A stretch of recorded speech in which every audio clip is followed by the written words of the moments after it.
શહેરની Sir T hospital road પાસે રાધાકૃષ્ણ હોસ્પિટલની એમ્બ્યુલન્સમાં અચાનક આગ લાગવાનો બનાવ બનતા લોકોના ટોળા થયા એકઠા.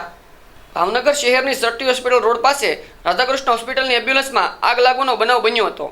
આ ઘટના અંગે ફાયર સ્ટેશને જાણ કરાતા ફાયર બ્રિગેડની ટીમ તાત્કાલિક દોડી આવી હતી અને આગને બુઝાવી નાખી હતી. પાર્ક કરાયેલી એમ્બ્યુલન્સમાં આગળના ભાગે આગ કેવી રીતે લાગી તે અંગે જાણવા મળ્યું ન હતું. જોકે આગ લાગવાના સમયે એમ્બ્યુલન્સમાં કોઈ હાજર ન હોવાથી કોઈ જાનહાનિ સર્જાઈ ન હતી.